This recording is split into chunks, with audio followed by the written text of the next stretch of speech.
जय हिंद दोस्तों। इस समय सभी बच्चों के मन में सबसे बड़ा सवाल यही है कि मुझे एसएससी जीडी के फिजिकल की तैयारी करनी चाहिए या फिर नहीं। कितने नंबर हो तो मुझे फिजिकल की तैयारी करनी चाहिए, आपका फिजिकल कंडक्ट कब तक होगा। आज के इस वीडियो में मैं इसी टॉपिक के विषय में आप सबसे बात करूंगा कि कितने नंबर पे आपको फिजिकल की तैयारी करना चाहिए, और सबसे बड़ा सवाल कि आपके एग्जाम में नॉर्मलाइजेशन कैसे होगा और नॉर्मलाइजेशन के कितने नंबर मिल सकते हैं। तो मैं उम्मीद करता हूं कि आप सभी लोग इस वीडियो को लास्ट तक जरूर देखेंगे। दोस्तों, यदि आपको यह वीडियो अच्छा लगे तो आप सभी लोग इस वीडियो को लाइक कर सकते हैं। अपने दोस्तों के साथ इस वीडियो को शेयर करना ना भूलें।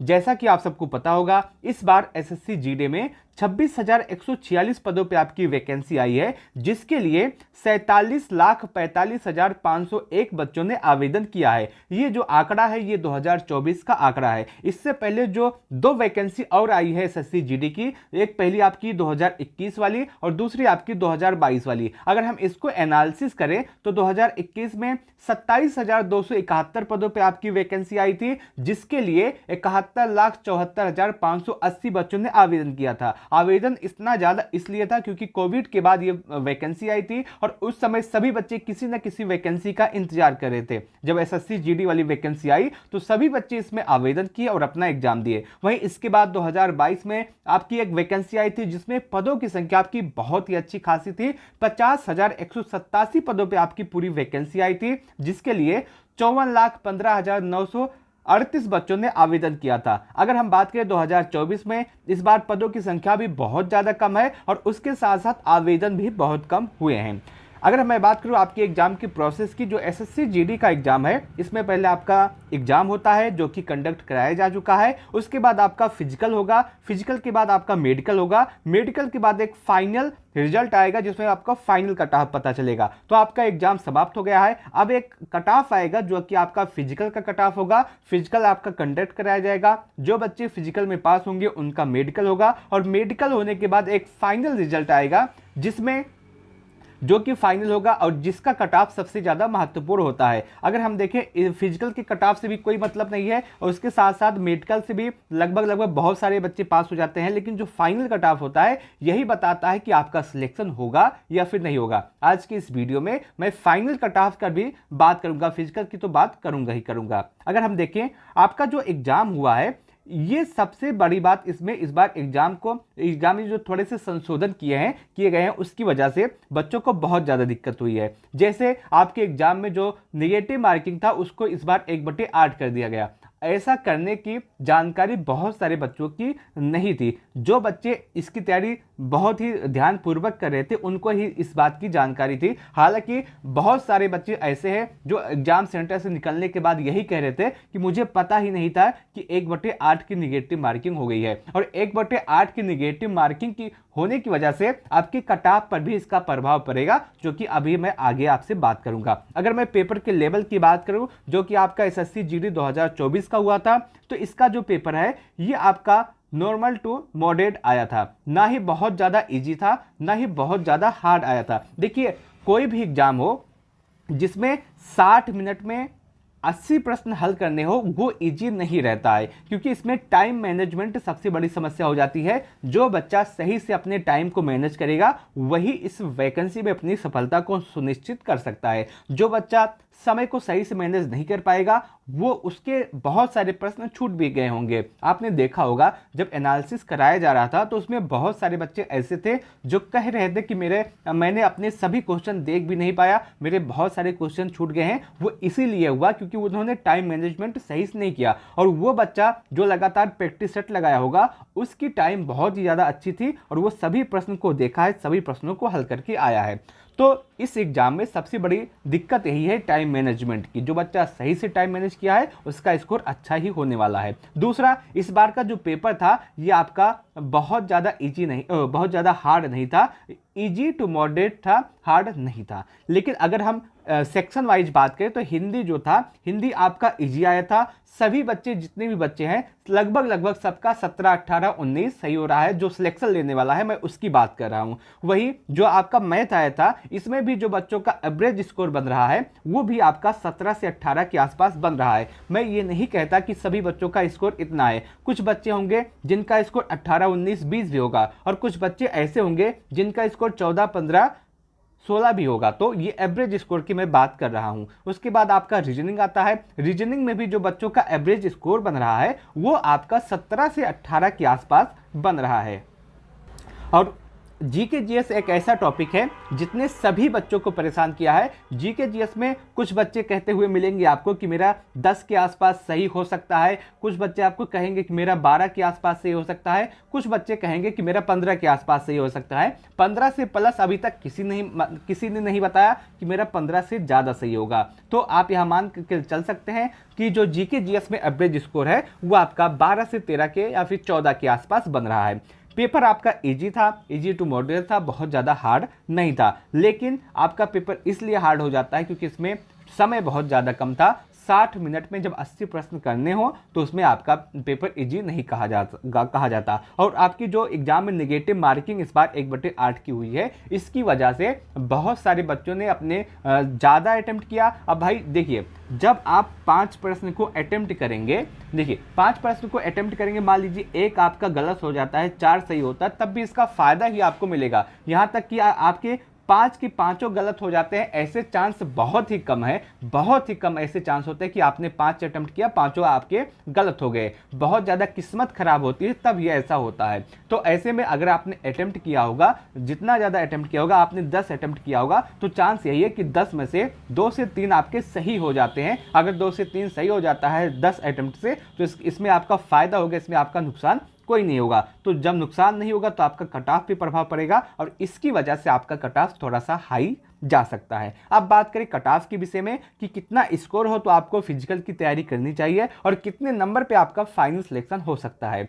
अगर कट ऑफ की बात करें तो मैं लगभग सभी स्टेट के कट ऑफ की बात करूंगा और जो आपका कट ऑफ है वो इसी के आसपास रहने वाला है, इससे अधिक नहीं जाएगा। अगर कट ऑफ की बात करें, ये फाइनल कट ऑफ की मैं बात कर रहा हूं, यदि आप जनरल है और आप यूपी से बिलोंग करते हैं, सबसे पहले मैं जो कट ऑफ बताऊंगा वो यूपी वाले बच्चों के लिए बताऊंगा। यूपी का जो कट ऑफ है जनरल के लिए 134 के आसपास जा सकता है। यदि आपका 130 से 134 के आसपास बनेगा तो आप अपने फिजिकल की तैयारी अवश्य कीजिएगा। और ये नॉर्मलाइजेशन होने के बाद का स्कोर है, नॉर्मलाइजेशन से पहले आपका जो कट ऑफ है और भी कम जाएगा। तो मैं अगर बता दूं, अगर आपका रॉ मार्क 120 के आसपास है, आप यूपी के स्टूडेंट हैं और आपका रो मार्क 120 के आसपास है, तो आपको 100% अपने फिजिकल की तैयारी करनी चाहिए क्योंकि आपका जो कट ऑफ है वो इससे अधिक नहीं जाएगा। जो पिछली बार आपने कट ऑफ देखा था कि 139 गया था, 138 गया था, वो नॉर्मलाइजेशन होने के बाद गया था। इतना कट ऑफ आपका, वो भी आपका एसएसएफ का कट ऑफ 139 138 के आसपास गया था।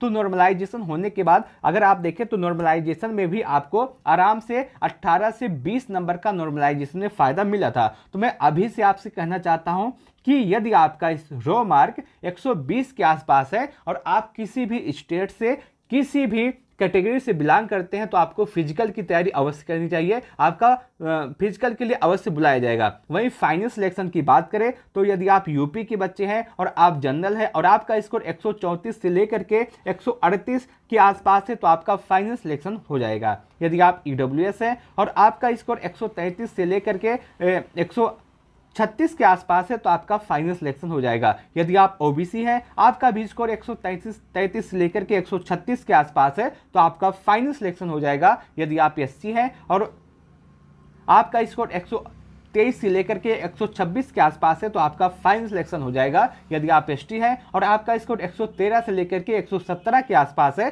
तो आपका फाइनल सिलेक्शन हो जाएगा। यह फाइनल सिलेक्शन की कट ऑफ है। और मैं यदि बात करूं फिजिकल के कट ऑफ की, तो मैं फिर से कहना चाहता हूं कि यदि आपका स्कोर 120 के आसपास बन रहा है, तो आपको बिना किसी संदेह के, बिना किसी सवाल के अपने फिजिकल की तैयारी अवश्य करनी चाहिए। मैं इस बात की अभी से गारंटी लेता हूं, यदि आपका रो मार्क 120 के आसपास बन रहा होगा तो आपको फिजिकल के लिए अवश्य बुलाया जाएगा। इस बात की गारंटी मैं लेता हूं। तो यदि आपका रो मार्क 120 के आसपास है, तो आपको बिना किसी संदेह के, बिना किसी संशय के अपने फिजिकल की तैयारी अवश्य करनी चाहिए। और उसके साथ साथ मैं इसके बाद बात करता हूँ एमपी वाले स्टूडेंट के कट ऑफ की, यानी कि एमपी के कट ऑफ, मध्य प्रदेश के कट ऑफ की। मध्य प्रदेश से यदि आप बिलोंग करते हैं और आपका जो स्कोर है जनरल के लिए आपका कट ऑफ 129 के आसपास जा सकता है। इसमें आप प्लस माइनस 3 करके अवश्य चलिएगा। यदि आप ईडब्ल्यूएस है और आपका स्कोर 125 के आसपास है तो आपको फाइनल सिलेक्शन हो सकता है, इसमें भी आप प्लस माइनस 3 लेकर के चलिएगा। यदि आप ओबीसी हैं और आपका स्कोर 128 के आसपास है तो आपका सिलेक्शन हो सकता है, इसमें भी आप प्लस माइनस 3 लेकर के चलिएगा।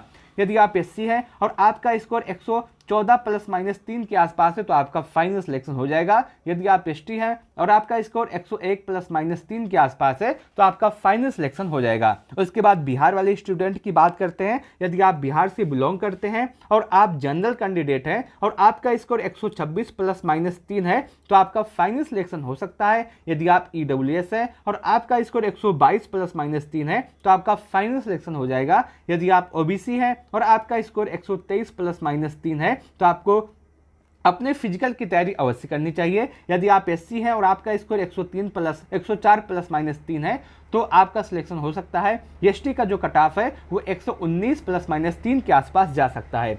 वहीं राजस्थान वाले स्टूडेंट की बात करें तो यदि आप जनरल हैं और आपका स्कोर 132 प्लस माइनस 3 के आसपास है तो आप बिल्कुल सेफ हैं।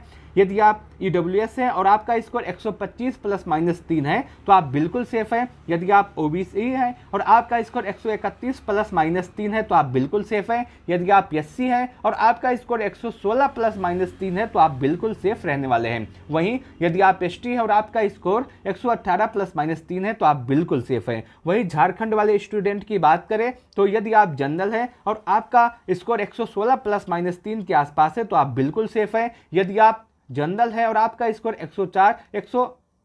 110 प्लस माइनस 3 है तो आप बिल्कुल सेफ है। यदि आप ओबीसी हैं और आपका स्कोर 113 प्लस माइनस 3 है तो आप बिल्कुल सेफ है। यदि आप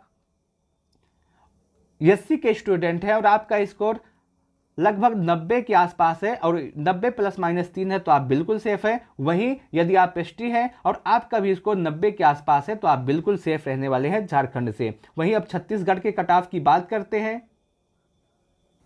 यदि आप जनरल कैंडिडेट हैं और आपका स्कोर 100 के आसपास है तो आपका फाइनल सिलेक्शन हो सकता है। यदि आप ईडब्ल्यूएस है और आपका स्कोर 95 के आसपास है तो आपका फाइनल सिलेक्शन हो सकता है। यदि आप ओबीसी हैं तो आपका भी स्कोर 95 प्लस माइनस 3 है तो आपका फाइनल सिलेक्शन हो सकता है। यदि आप एससी हैं और आपका स्कोर 86 है तो आप बिल्कुल सेफ हैं। यदि आप एसटी हैं और आपका स्कोर 85 है तो आप बिल्कुल सेफ हैं। यही बात करते हैं उत्तराखंड के कट ऑफ की। यदि आप जनरल हैं और आपका स्कोर 125 प्लस माइनस 3 के आसपास है तो आप बिल्कुल सेफ हैं। यदि आप ओबीसी हैं और आपका स्कोर 114 प्लस माइनस 3 के आसपास है तो आप बिल्कुल सेफ है। यदि आप ईडब्ल्यूएस हैं और आपका स्कोर 120 प्लस माइनस 3 के आसपास है तो आप बिल्कुल सेफ हैं। यदि आप एससी हैं और आपका स्कोर 108 प्लस माइनस 3 के आसपास है तो आप बिल्कुल सेफ हैं। यदि आप एसटी हैं और आपका स्कोर 105 प्लस माइनस 3 के आसपास है तो आप बिल्कुल सेफ हैं। वहीं दिल्ली वाले स्टूडेंट की बात करते हैं। यदि आप जनरल हैं और आपका स्कोर 122 प्लस माइनस 3 है तो आप सेफ हैं।